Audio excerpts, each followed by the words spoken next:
नमस्कार दोस्तों, आप सभी का स्वागत है आपके अपना YouTube channel study today with Viplav में।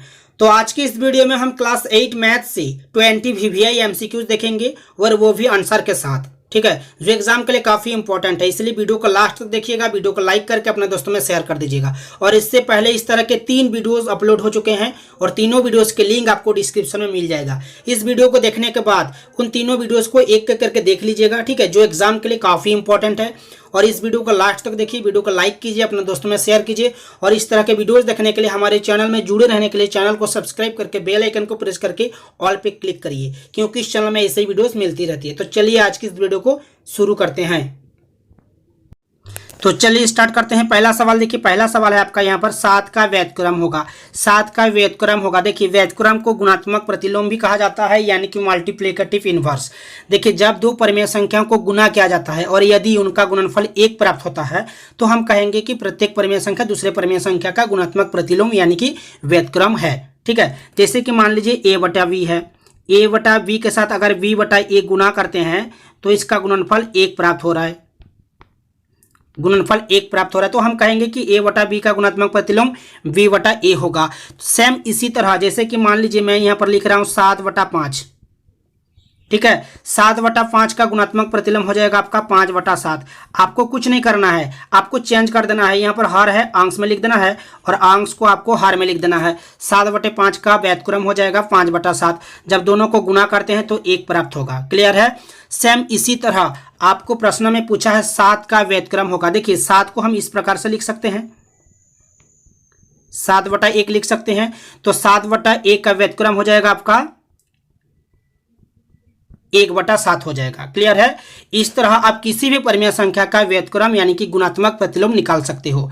और आपको ये यहाँ पर मैं यहाँ पर लिख देता हूँ, आपको यहाँ पर ध्यान देना है। देखिए, जैसे कि शून्य है, शून्य का कोई व्युत्क्रम नहीं होता है, ये आपको याद रखना है। शून्य का कोई व्युत्क्रम नहीं होता है, एग्जाम में ज़्यादातर पूछा जाता है। ठीक है, धनात्मक 1 का गुणात्मक प्रतिलोम धनात्मक 1 होता है और ऋणात्मक 1 का व्युत्क्रम यानी कि गुणात्मक प्रतिलोम जो है ऋणात्मक 1 होता है। आपको तीनों को याद रखना है। शून्य का कोई व्युत्क्रम नहीं होता है, 1 का व्युत्क्रम 1 होता है और -1 का व्युत्क्रम -1 होता है। आपको तीनों को याद रखना है, ज़्यादातर एग्जाम में इन तीनों से प्रश्न उठता है। क्लियर है। चलिए आप नेक्स्ट क्वेश्चन की ओर चलते हैं। नेक्स्ट सवाल है आपका यहाँ पर 4.5 का वर्ग होगा। तो प्रश्न संख्या 1 का आपका आंसर हो जाएगा ऑप्शन ए। ठीक है, 1 बटा 7।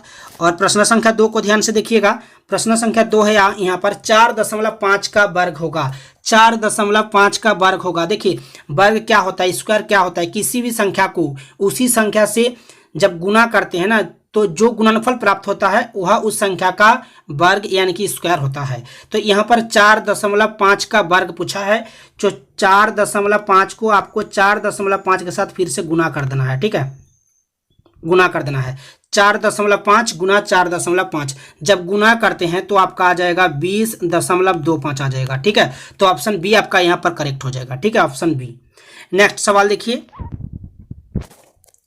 नेक्स्ट सवाल है यहाँ पर। देखिए, यहाँ पर 7 का पावर यहाँ पर 5 दिया हुआ है और भागा है, फिर 7 का पावर 2 है। ठीक है, यहाँ पर आपको ध्यान देना है, ये घातांक के नियम जो है ना, अगर आधार अगर बराबर रहता है, ठीक है, जैसे कि यहाँ पर 7 है, यहाँ पर भी 7 है। ठीक है, ठीक है, आधार अगर बराबर रहता है तो जो भी घातांक आपका रहेगा ना तो आपको क्या करना है, दोनों का घटाव करना है, क्योंकि यहाँ पर भागा है। अगर गुना रहता है तो जो भी घातांक है आपको क्या करना पड़ेगा, जोड़ करना पड़ेगा।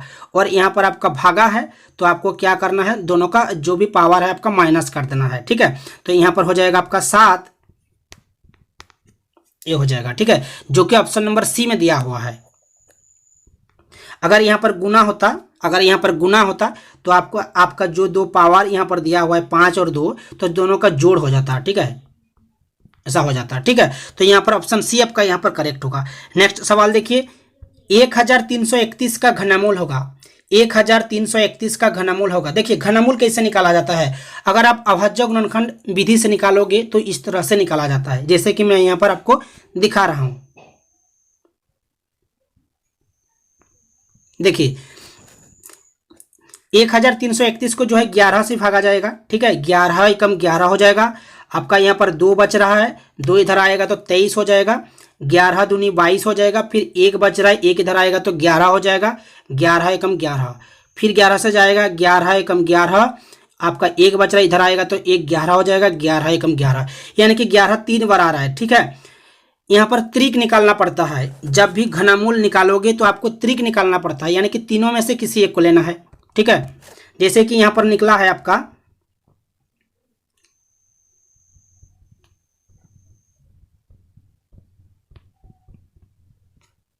11 गुना 11 गुना 11।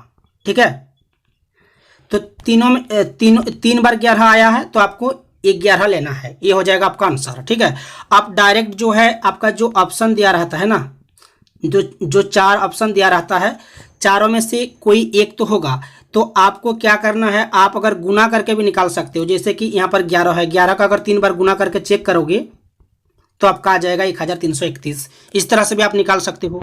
ठीक है, गुना करके जो है निकाल सकते हो, या तो आप जो है अभाज्य गुणनखंड विधि से भी निकाल सकते हो। आपको अभाज्य गुणनखंड निकालना है और 3 में से त्रिक आपको निकालना है, तीनों में से एक एक लेना है। ठीक है, इसी तरह से आप निकाल सकते हो घनामूल। क्लियर है, तो ऑप्शन ए आपका यहाँ पर करेक्ट हो जाएगा 11।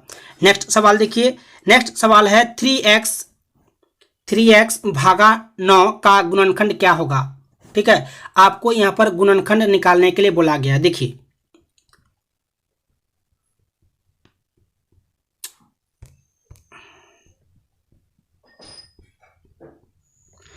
अगर 3x का गुणनखंड निकालते हैं, इसको तोड़ते हैं तो 3 गुना x होगा।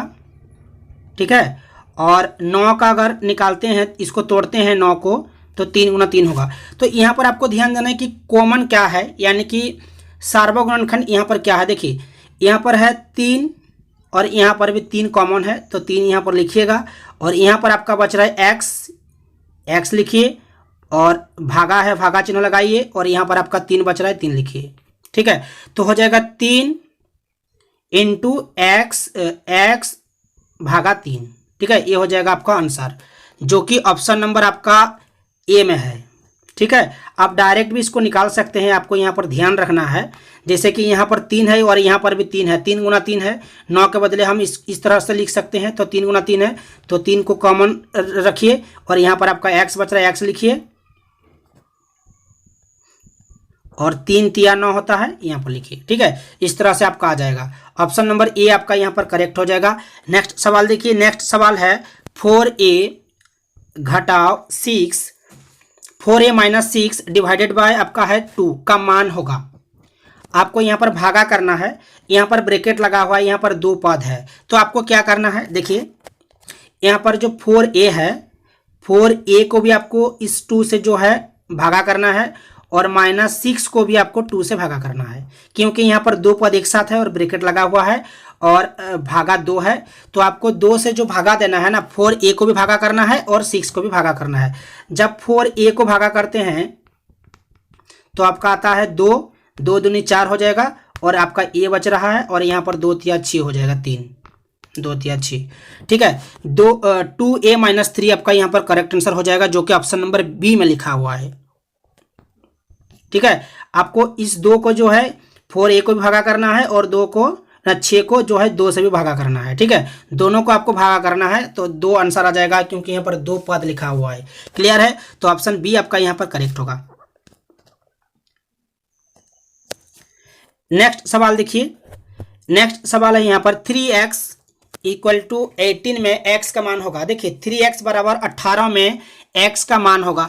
देखिए यहाँ पर x का मान आपको निकालने के लिए बोला है, तो 3x बराबर यहाँ पर 18 है। देखिए आपको x का मान निकालना है, तो x यहाँ पर बाएं तरफ है, बराबर के दाएं तरफ है, और x के साथ जो है 3 गुना है। ठीक है, अगर 3 को दाएं तरफ ले जाएंगे तो भागा हो जाएगा। ठीक है, जब गुना रहेगा तो आपको दाएं तरफ ले जाने से भागा करना पड़ेगा, अगर जोड़ है तो घटाव करना पड़ेगा, घटाव रहने से जोड़ करना पड़ेगा, जोड़ रहने से घटाव करना पड़ेगा, गुना रहने से भागा करना पड़ेगा, और भागा रहने से आपको गुना करना पड़ेगा। कब करना पड़ेगा, जब बराबर के दाएं बाएं ले जाओगे किसी भी संख्या को। ठीक है, तो यहाँ पर देखिए 3 जो है बाएं तरफ है, x के साथ क्या है, गुना है, तो दाएं तरफ हम ले जाएंगे तो भागा हो जाएगा। ठीक है, 18 को 3 से भागा करेंगे तो 6 आ जाएगा, जो कि ऑप्शन नंबर ए आपका है करेक्ट। ये ऑप्शन नंबर ए आपका यहाँ पर करेक्ट होगा। नेक्स्ट सवाल देखिए, नेक्स्ट सवाल है सार्वक गुणनखंड आपको यहाँ पर निकालने के लिए बोला है a plus a c plus a square c का सार्वक गुणनखंड है। देखिए सार्वक गुणनखंड यानी कि कॉमन फैक्टर, यहाँ पर आप कॉमन देख सकते हैं, आपको देखने से पता चल जाएगा। यहाँ पर ध्यान से देखिएगा, यहाँ पर a है, यहाँ पर भी a है और यहाँ पर भी a है, एक कॉमन है, तीनों पद में है ए, ठीक है। और देखिए यहाँ पर c है लेकिन यहाँ पर c है, लेकिन यहाँ पर c नहीं है, यहाँ पर c नहीं है, ठीक है। तो तीन पद है, तीनों में होना चाहिए, ठीक है। तो सार्वक गुणनखंड यहाँ पर a होगा क्योंकि ये तीनों पद में जो है a है, ठीक है। तो ऑप्शन ए आपका यहाँ पर करेक्ट होगा।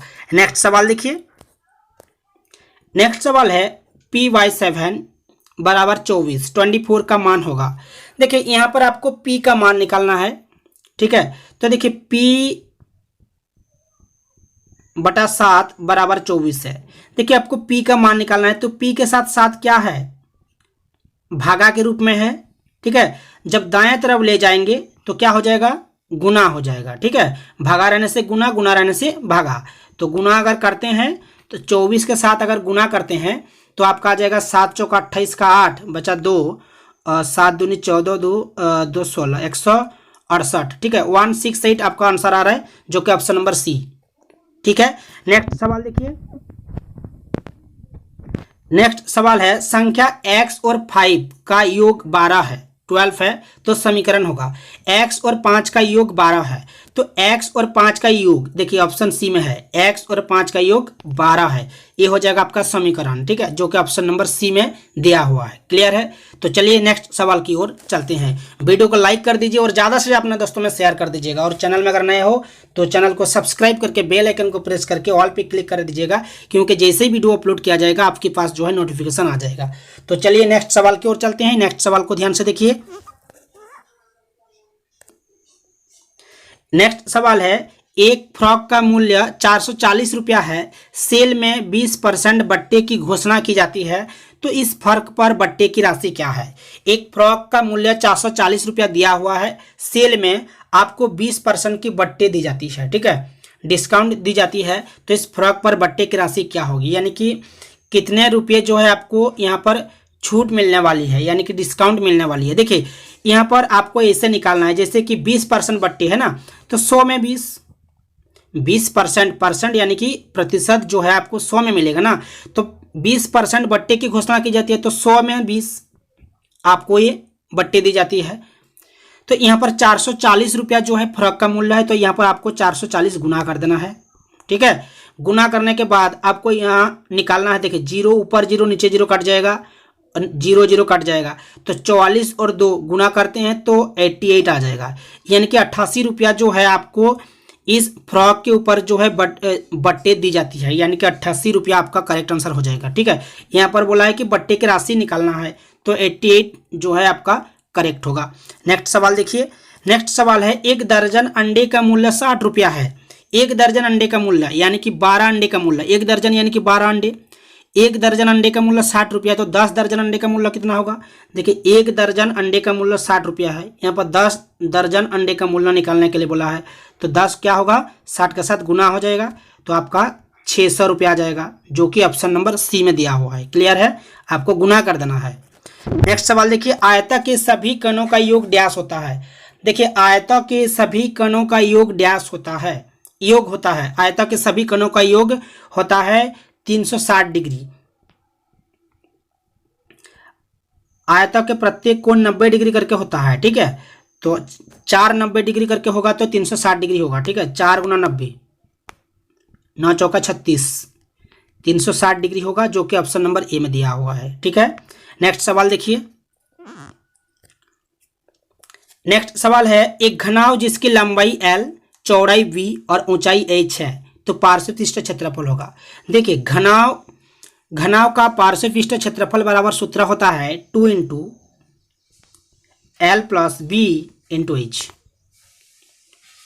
2 into L plus B into H, ये हो जाएगा आंसर, जो कि ऑप्शन नंबर में, ऑप्शन नंबर आपका सी में दिया हुआ है, ठीक है। 2 into L plus B into H, जो कि ऑप्शन नंबर सी में है। आपको जो है इस सूत्र को याद करना है, याद रखना है, ठीक है। तो चलिए नेक्स्ट सवाल की ओर। नेक्स्ट सवाल देखिए, वर्ग अंतराल 20-25 की माप है। देखिए जब भी आपको वर्ग अंतराल दिया रहेगा और आपको माप निकालने के लिए बोला जाएगा तो आपको क्या करना है, जो भी वर्ग अंतराल आपका दिया रहेगा, ठीक है, जैसे कि यहाँ पर 20-25 दिया हुआ है तो उच्च वर्ग सीमा होता है आपका 25 और निम्न वर्ग सीमा होता है यहाँ पर 20, ठीक है। तो आपको कुछ नहीं करना है, आपको 25 में से 20 को क्या करना है, घटाव कर देना है। 25 में से 20 को घटाव करोगे तो 5 आ जाएगा, ठीक है, जो कि ऑप्शन नंबर डी में दिया हुआ है, ठीक है। माप आपको अगर निकालना है तो आपको क्या करना है, 25 में से 20 को घटाव करना है, यानी कि उच्च वर्ग सीमा से निम्न वर्ग सीमा को घटाव कर देना है, ठीक है। जो भी आंसर आएगा वो आपका हो जाएगा माप। क्लियर है? तो चलिए नेक्स्ट सवाल की ओर। नेक्स्ट सवाल है यहाँ पर अभाज्य गुणनखंड होगा। देखिए यहाँ पर दिया हुआ है 15x² y का अभाज्य गुणनखंड होगा। अभाज्य गुणनखंड देखिए 15 को अगर तोड़ते हैं, अगर 15 को तोड़ते हैं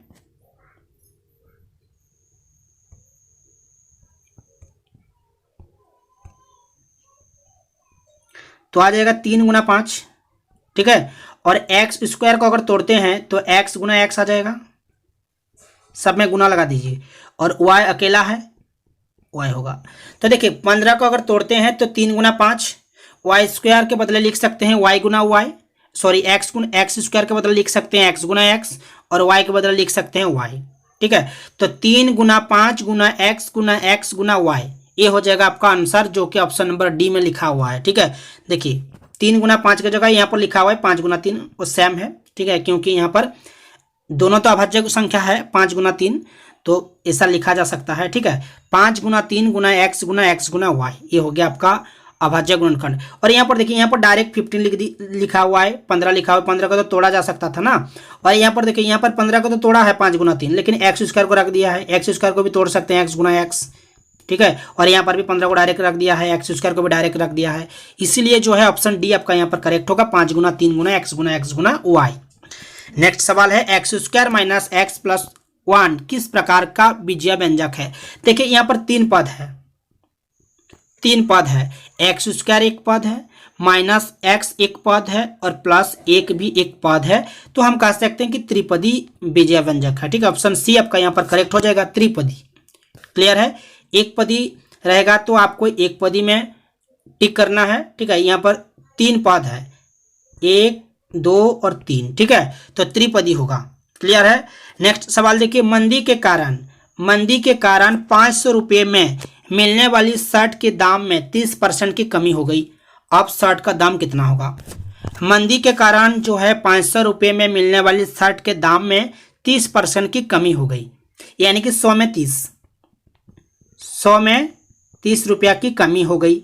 यहाँ पर जो शर्ट का दाम दिया हुआ है 500 रुपया दिया हुआ है, तो 500 गुना अगर करते हैं तो 20 कट जाएगा, 3 पंचे 15, यानी कि 150 रुपया जो है आपका कमी हो गई है, ठीक है, यानी कि डिस्काउंट आपको मिल गई है, 150 रुपये कमी हो गई। तो 150 अगर 500 में से 150 को माइनस करते हैं, 500 में से अगर 150 को माइनस करते हैं तो आपका 350 आ जाएगा, जो कि ऑप्शन नंबर डी में है। क्लियर है? तो चलिए नेक्स्ट सवाल की ओर। वीडियो को लाइक कर दीजिए और ज़्यादा से ज़्यादा अपने दोस्तों में शेयर भी कर दीजिएगा, ठीक है, और कमेंट करके बताइएगा वीडियो को कैसा लग रहा है आपको और कैसा लगा। नेक्स्ट सवाल देखिए, बिंदु दिया हुआ है आपका P5 का x निर्देशांक है। देखिए x निर्देशांक को भुज कहा जाता है और y निर्देशांक को कोटि कहा जाता है। तो यहाँ पर 5 और 4 है। देखिए आपका बिंदु होता है xy, ठीक है, यहाँ पर x के जगह दिया हुआ है 5 और y के जगह दिया हुआ है आपका 4, ये देखिए 5 4, ठीक है।